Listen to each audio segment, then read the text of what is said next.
ಶ್ರೀಗಂಧಕ್ಕೂ ಕೂಡ ನಮ್ಮಲ್ಲಿ ಶಿವಮೊಗ್ಗದಲ್ಲಿ ಗಂಧದ ಕೋಟೆ ಇದೆ. ಗಂಧದ ಕೋಟೆಗೆ ಲಿಫ್ಟ್ ಮಾಡಿ ಹಾಕ್ಬೋದು.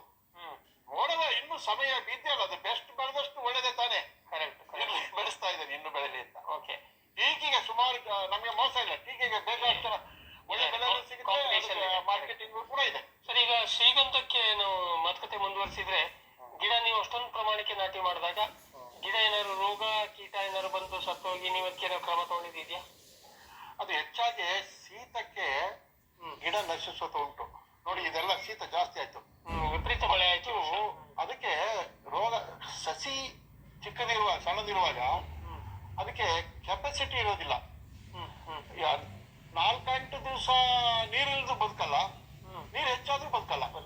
ದಷ್ಟಪುಷ್ಟ ಸಸ್ಯ ತಂದಿಟ್ರೆ ಅದನ್ನ ತಡೆಯುವಂತ ಒಂದು ಶಕ್ತಿ ಕೆಪಾಸಿಟಿ ಇರುತ್ತೆ.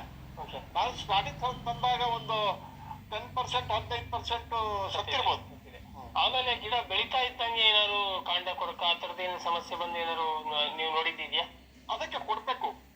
ಬುಡಕ್ಕೆ ಸಣ್ಣ ಸಸಿ ಇದ್ದಾಗ ಒಂದಿಷ್ಟಿಷ್ಟೇ ಗೊಬ್ಬರ, ಅದ್ರ ಜೊತೆಗೆ ಟೈಕೋಟರ್ಮಾ, ಸೋಡಾಮಸ್, ಬೇವಿನ ಹಿಂಡಿ ಕೊಟ್ರೆ ಬರೋದಿಲ್ಲ. ಈ ಸರಿ ಈ ಮರಕ್ಕೆ ಎಷ್ಟು ವಯಸ್ಸಾಗಿದೆ? 16, 15-16 ವರ್ಷದ ಮರ ಇದು ಸರಿಯಾಗಿ ಬಂದ್ರೆ ಒಂದು 20 kg ಗಂಧ ಸಿಗ್ಬೇಕಾ?